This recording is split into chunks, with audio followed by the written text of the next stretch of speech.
The Haunter of the Dark by H.P. Lovecraft. I have seen the dark universe yawning, where the black planets roll without aim, where they roll in their horror unheeded, without knowledge or luster or name. Nemesis.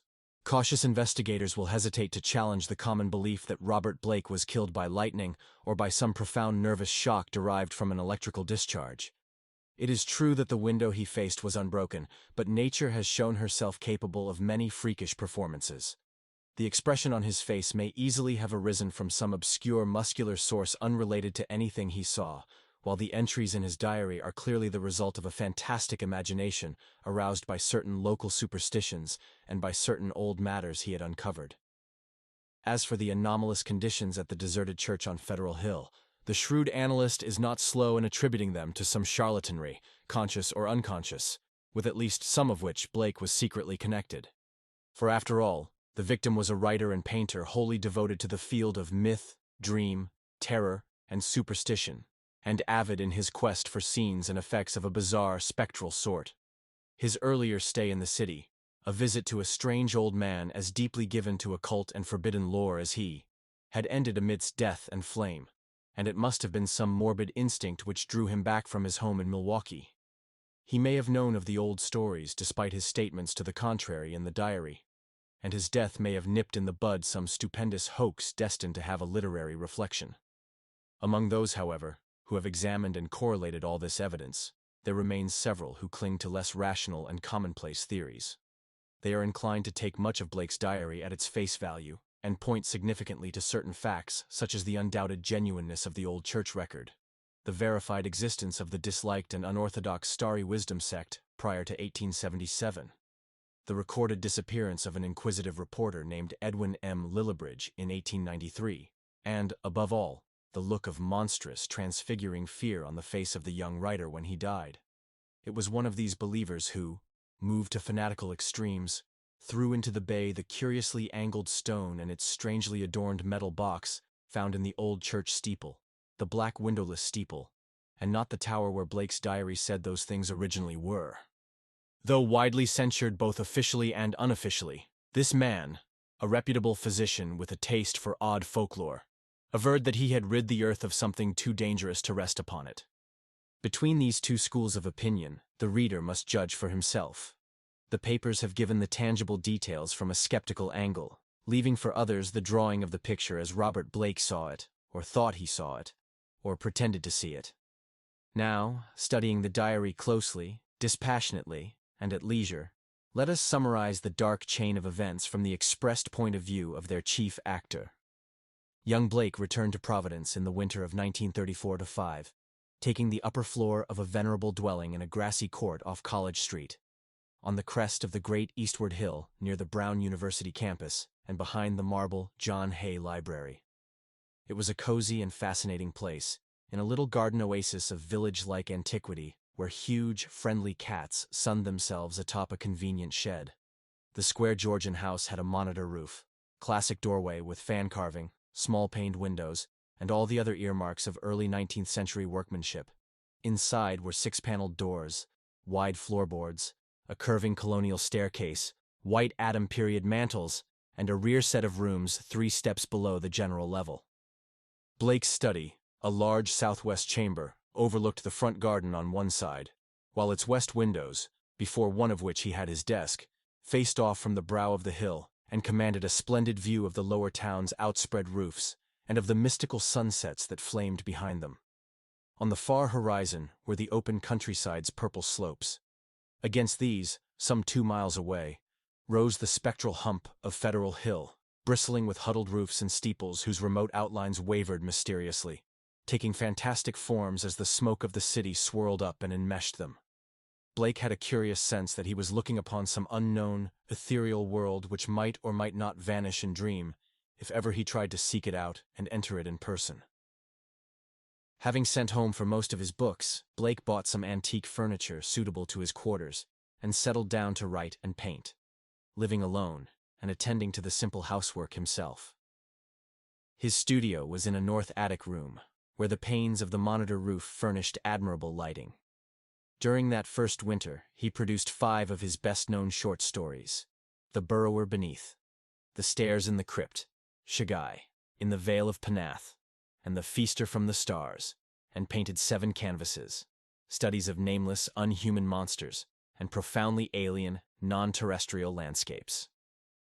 At sunset, he would often sit at his desk and gaze dreamily off at the outspread west, the dark towers of Memorial Hall just below, the Georgian courthouse belfry, the lofty pinnacles of the downtown section, and that shimmering, spire-crowned mound in the distance, whose unknown streets and labyrinthine gables so potently provoked his fancy. From his few local acquaintances, he learned that the far-off slope was a vast Italian quarter, though most of the houses were remnants of older Yankee and Irish days.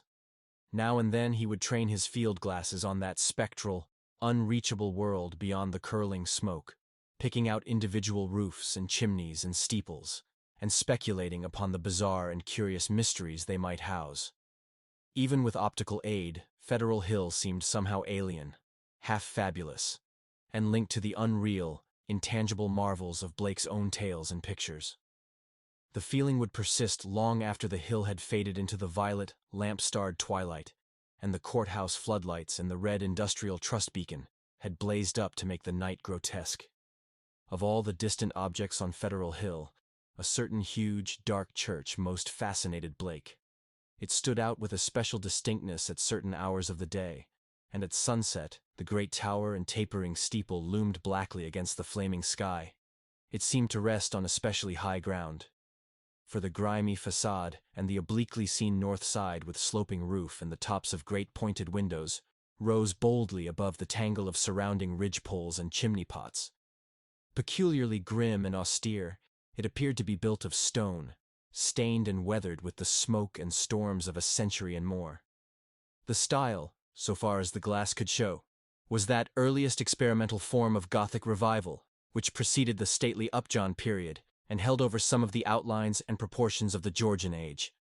Perhaps it was reared around 1810 or 1815. As the months passed, Blake watched the far-off, forbidding structure with an oddly mounting interest. Since the vast windows were never lighted, he knew that it must be vacant. The longer he watched, the more his imagination worked, till at length he began to fancy curious things. He believed that a vague, singular aura of desolation hovered over the place, so that even the pigeons and swallows shunned its smoky eaves. Around other towers and belfries, his glass would reveal great flocks of birds, but here they never rested. At least, that is what he thought and set down in his diary. He pointed the place out to several friends, but none of them had even been on Federal Hill, or possessed the faintest notion of what the church was or had been. In the spring, a deep restlessness gripped Blake. He had begun his long-planned novel, based on a supposed survival of the witch cult in Maine, but was strangely unable to make progress with it. More and more he would sit at his westward window and gaze at the distant hill and the black, frowning steeple shunned by the birds. When the delicate leaves came out on the garden boughs, the world was filled with a new beauty, but Blake's restlessness was merely increased. It was then that he first thought of crossing the city and climbing bodily up that fabulous slope into the smoke-wreathed world of dream. Late in April, just before the eon-shadowed Walpurgis time, Blake made his first trip into the unknown. Plodding through the endless downtown streets and the bleak, decayed squares beyond, he came finally upon the ascending avenue of century-worn steps, sagging Doric porches, and blear-paned cupolas, which he felt must lead up to the long-known, unreachable world beyond the mists. There were dingy blue and white street signs which meant nothing to him, and presently he noted the strange, dark faces of the drifting crowds and the foreign signs over curious shops in brown, decade-weathered buildings. Nowhere could he find any of the objects he had seen from afar, so that once more he half-fancied that the Federal Hill of that distant view was a dream world never to be trod by living human feet. Now and then, a battered church facade or crumbling spire came in sight, but never the blackened pile that he sought. When he asked a shopkeeper about a great stone church, the man smiled and shook his head, though he spoke English freely. As Blake climbed higher, the region seemed stranger and stranger, with bewildering mazes of brooding brown alleys leading eternally off to the south. He crossed 2 or 3 broad avenues, and once thought he glimpsed a familiar tower. Again he asked a merchant about the massive church of stone, and this time he could have sworn that the plea of ignorance was feigned. The dark man's face had a look of fear which he tried to hide, and Blake saw him make a curious sign with his right hand. Then suddenly a black spire stood out against the cloudy sky on his left, above the tiers of brown roofs lining the tangled southerly alleys. Blake knew at once what it was, and plunged toward it through the squalid, unpaved lanes that climbed from the avenue. Twice he lost his way, but he somehow dared not ask any of the patriarchs or housewives who sat on their doorsteps, or any of the children who shouted and played in the mud of the shadowy lanes. At last he saw the tower plain against the southwest, and a huge stone bulk rose darkly at the end of an alley. Presently he stood in a wind-swept open square, quaintly cobblestoned, with a high bank wall on the farther side. This was the end of his quest, for upon the wide, iron-railed, weed-grown plateau which the wall supported, a separate, lesser world raised fully 6 feet above the surrounding streets, there stood a grim, Titan bulk, whose identity, despite Blake's new perspective, was beyond dispute. The vacant church was in a state of great decrepitude. Some of the high stone buttresses had fallen, and several delicate finials lay half lost among the brown, neglected weeds and grasses. The sooty Gothic windows were largely unbroken, though many of the stone mullions were missing. Blake wondered how the obscurely painted panes could have survived so well, in view of the known habits of small boys the world over. The massive doors were intact and tightly closed. Around the top of the bank wall, fully enclosing the grounds, was a rusty iron fence whose gate, at the head of a flight of steps from the square, was visibly padlocked. The path from the gate to the building was completely overgrown. Desolation and decay hung like a pall above the place, and in the birdless eaves and black, ivyless walls, Blake felt a touch of the dimly sinister beyond his power to define. There were very few people in the square, but Blake saw a policeman at the northerly end and approached him with questions about the church. He was a great, wholesome Irishman, and it seemed odd that he would do little more than make the sign of the cross and mutter that people never spoke of that building. When Blake pressed him, he said very hurriedly that the Italian priests warned everybody against it, vowing that a monstrous evil had once dwelt there and left its mark. He himself had heard dark whispers of it from his father, who recalled certain sounds and rumors from his boyhood. There had been a bad sect there in the old days, an outlaw sect that called up awful things from some unknown gulf of night. It had taken a good priest to exorcise what had come, though there did be those who said that merely the light could do it. If Father O'Malley were alive, there would be many the thing he could tell. But now there was nothing to do but let it alone. It hurt nobody now, and those that owned it were dead or far away. They had run away like rats after the threatening talk in '77, when people began to mind the way folks vanished now and then in the neighborhood. Someday the city would step in and take the property for lack of heirs, but little good would come of anybody's touching it. Better it be left alone for the years to topple, lest things be stirred that ought to rest forever in their black abyss.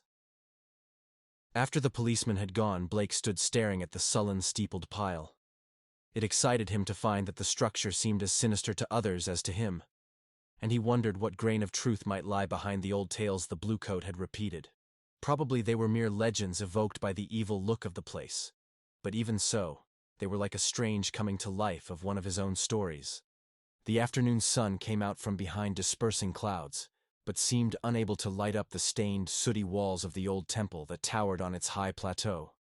It was odd that the green of spring had not touched the brown, withered growths in the raised, iron-fenced yard. Blake found himself edging nearer the raised area and examining the bank wall and rusted fence for possible avenues of ingress. There was a terrible lure about the blackened fane which was not to be resisted. The fence had no opening near the steps, but around on the north side were some missing bars. He could go up the steps and walk around on the narrow coping outside the fence till he came to the gap. If the people feared the place so wildly, he would encounter no interference. He was on the embankment and almost inside the fence before anyone noticed him. Then, looking down, he saw the few people in the square edging away and making the same sign with their right hands that the shopkeeper in the avenue had made. Several windows were slammed down, and a fat woman darted into the street and pulled some small children inside a rickety, unpainted house. The gap in the fence was very easy to pass through, and before long Blake found himself wading amidst the rotting, tangled growths of the deserted yard. Here and there the worn stump of a headstone told him that there had once been burials in this field. But that, he saw, must have been very long ago. The sheer bulk of the church was oppressive now that he was close to it, but he conquered his mood and approached to try the 3 great doors in the facade. All were securely locked, so he began a circuit of the Cyclopean building in quest of some minor and more penetrable opening. Even then he could not be sure that he wished to enter that haunt of desertion and shadow, yet the pull of its strangeness dragged him on automatically. A yawning and unprotected cellar window in the rear furnished the needed aperture. Peering in, Blake saw a subterranean gulf of cobwebs and dust, faintly lit by the western sun's filtered rays. Debris, old barrels, and ruined boxes and furniture of numerous sorts met his eye, though over everything lay a shroud of dust which softened all sharp outlines. The rusted remains of a hot air furnace showed that the building had been used and kept in shape as late as mid-Victorian times. Acting almost without conscious initiative, Blake crawled through the window and let himself down to the dust-carpeted and debris-strewn concrete floor. The vaulted cellar was a vast one, without partitions. And in a corner far to the right, amid dense shadows, he saw a black archway evidently leading upstairs. He felt a peculiar sense of oppression at being actually within the great spectral building, but kept it in check as he cautiously scouted about, finding a still intact barrel amid the dust and rolling it over to the open window to provide for his exit. Then, bracing himself, he crossed the wide, cobweb-festooned space toward the arch. Half choked with the omnipresent dust and covered with ghostly gossamer fibers, he reached and began to climb the worn stone steps which rose into the darkness. He had no light, but groped carefully with his hands. After a sharp turn he felt a closed door ahead, and a little fumbling revealed its ancient latch. It opened inward, and beyond it, he saw a dimly illumined corridor lined with worm-eaten paneling. Once on the ground floor, Blake began exploring in a rapid fashion. All the inner doors were unlocked, so that he freely passed from room to room. The colossal nave was an almost eldritch place, with its drifts and mountains of dust over box pews, altar, hourglass pulpit and sounding board, and its titanic ropes of cobwebs stretching among the pointed arches of the gallery and entwining the clustered Gothic columns. Over all this hushed desolation played a hideous leaden light, as the declining afternoon sun sent its rays through the strange, half-blackened panes of the great apsidal windows. The paintings on those windows were so obscured by soot that Blake could scarcely decipher what they had represented, but from the little he could make out he did not like them. The designs were largely conventional, and his knowledge of obscure symbolism told him much concerning some of the ancient patterns. The few saints depicted bore expressions distinctly open to criticism, while one of the windows seemed to show merely a dark space with spirals of curious luminosity scattered about in it. Turning away from the windows, Blake noticed that the cobwebbed cross above the altar was not of the ordinary kind, but resembled the primordial ankh, or crux ansata, of shadowy Egypt. In a rear vestry room beside the apse, Blake found a rotting desk and ceiling-high shelves of mildewed, disintegrating books. Here, for the first time, he received a positive shock of objective horror, for the titles of those books told him much. They were the black, forbidden things, which most sane people have never even heard of, or have heard of only in furtive, timorous whispers. The banned and dreaded repositories of equivocal secrets and immemorial formulae, which have trickled down the stream of time from the days of man's youth and the dim, fabulous days before man was. He had himself read many of them, a Latin version of the abhorred Necronomicon, the sinister Liber Ivonis, the infamous Kult des Goules of Comte d'Erlet, the Unaussprechlichen Kulten of von Junst, and old Ludwig Prin's Hellish de Vermis Mysteries. But there were others he had known merely by reputation, or not at all: the Pennacotic manuscripts, the Book of Jayan, and a crumbling volume in wholly unidentifiable characters, yet with certain symbols and diagrams shudderingly recognizable to the occult student. Clearly, the lingering local rumors had not lied. This place had once been the seat of an evil older than mankind and wider than the known universe. In the ruined desk was a small leather-bound record book filled with entries in some odd cryptographic medium. The manuscript writing consisted of the common traditional symbols used today in astronomy and anciently in alchemy, astrology, and other dubious arts. The devices of the sun, moon, planets, aspects, and zodiacal signs, here massed in solid pages of text, with divisions and paragraphing suggesting that each symbol answered to some alphabetical letter. In the hope of later solving the cryptogram, Blake bore off this volume in his coat pocket. Many of the great tomes on the shelves fascinated him unutterably, and he felt tempted to borrow them at some later time. He wondered how they could have remained undisturbed so long. Was he the first to conquer the clutching, pervasive fear which had for nearly 60 years protected this deserted place from visitors?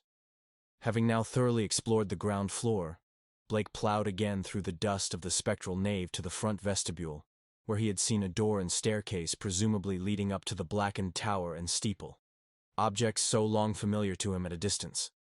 The ascent was a choking experience, for dust lay thick, while the spiders had done their worst in this constricted place.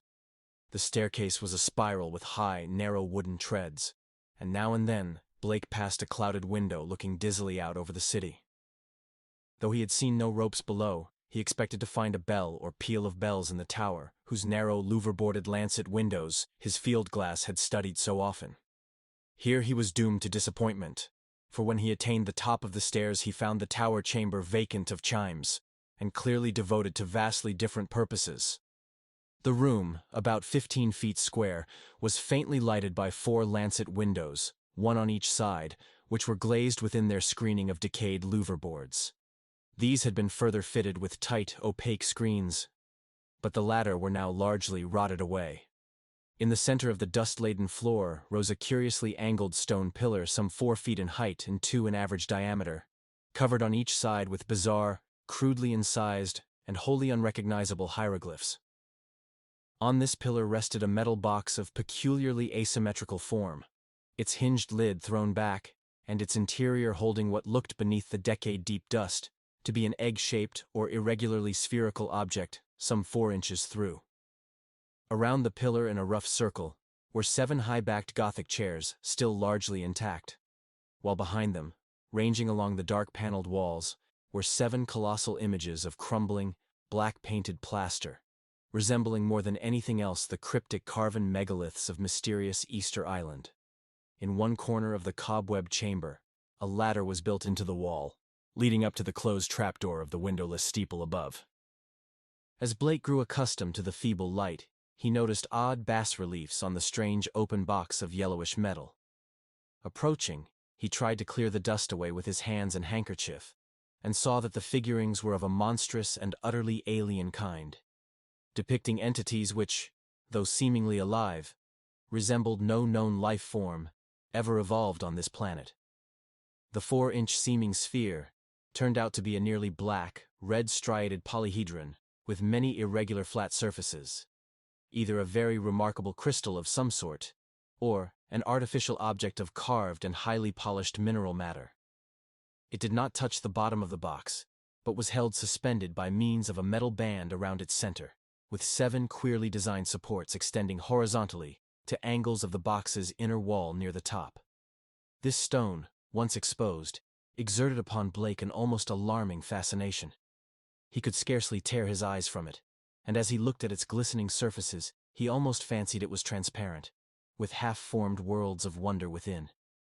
Into his mind floated pictures of alien orbs with great stone towers, and other orbs with Titan mountains and no mark of life, and still remoter spaces where only a stirring and vague blacknesses told of the presence of consciousness and will. When he did look away, it was to notice a somewhat singular mound of dust in the far corner near the ladder to the steeple. Just why it took his attention he could not tell, but something in its contours carried a message to his unconscious mind. Plowing toward it, and brushing aside the hanging cobwebs as he went, he began to discern something grim about it. Hand and handkerchief soon revealed the truth, and Blake gasped with a baffling mixture of emotions. It was a human skeleton, and it must have been there for a very long time. The clothing was in shreds, but some buttons and fragments of cloth bespoke a man's gray suit. There were other bits of evidence: shoes, metal clasps, huge buttons for round cuffs, a stick pin of bygone pattern, a reporter's badge with the name of the old Providence Telegram, and a crumbling leather pocketbook. Blake examined the latter with care, finding within it several bills of antiquated issue, a celluloid advertising calendar for 1893, some cards with the name Edwin M. Lillibridge, and a paper covered with penciled memoranda. This paper held much of a puzzling nature, and Blake read it carefully at the dim westward window. Its disjointed text included such phrases as the following: Professor Enoch Bowen home from Egypt May 1844. Buys Old Free Will Church in July. His archaeological work and studies in occult well known. Dr. Drown of Fourth Baptist warns against starry wisdom in Sermon Deck 29, 1844. Congregation 97 by end of 45. 1846. 3 disappearances. First mention of shining trapezohedron. 7 disappearances 1848. Stories of blood sacrifice begin. Investigation 1853 comes to nothing. Stories of sounds. Faulkner O'Malley tells of devil worship with box found in great Egyptian ruins, says they call up something that can't exist in light, flees a little light, and banished by strong light. Then has to be summoned again. Probably got this from deathbed confession of Francis X. Feeney, who had joined Starry Wisdom in 49. These people say the shining trapezohedron shows them heaven and other worlds, and that the haunter of the dark tells them secrets in some way. Story of Orrin B. Eddy, 1857. They call it up by gazing at the crystal, and have a secret language of their own. 200 or more in conjures, 1863, exclusive of men at front. Irish boys mob church in 1869 after Patrick Regan's disappearance.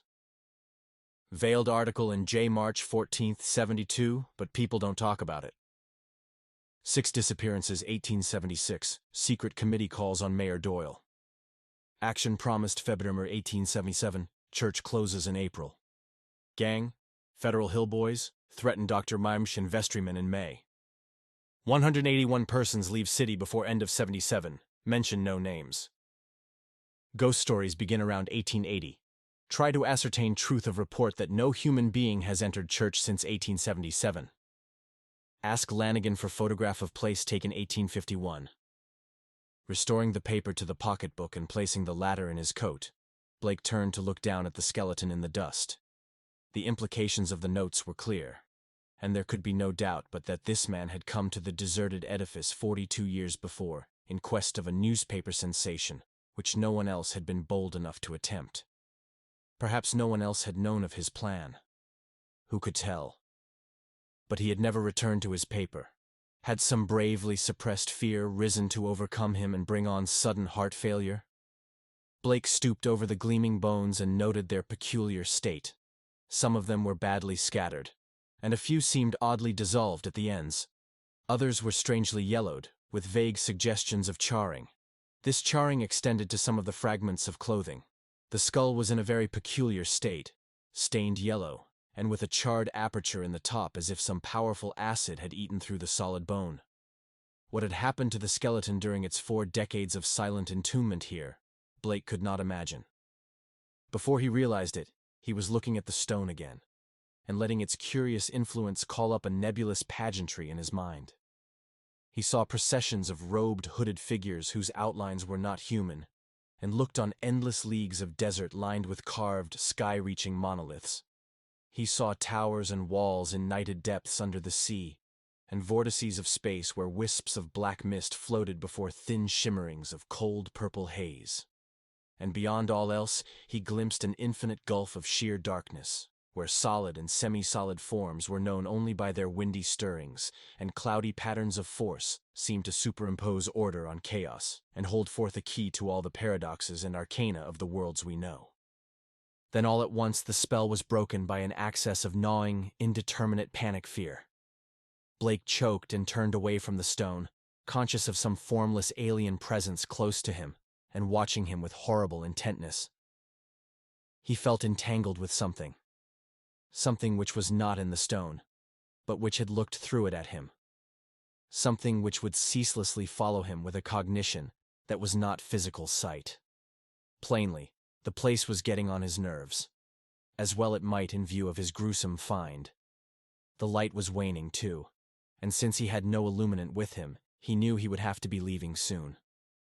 It was then, in the gathering twilight, that he thought he saw a faint trace of luminosity in the crazily angled stone.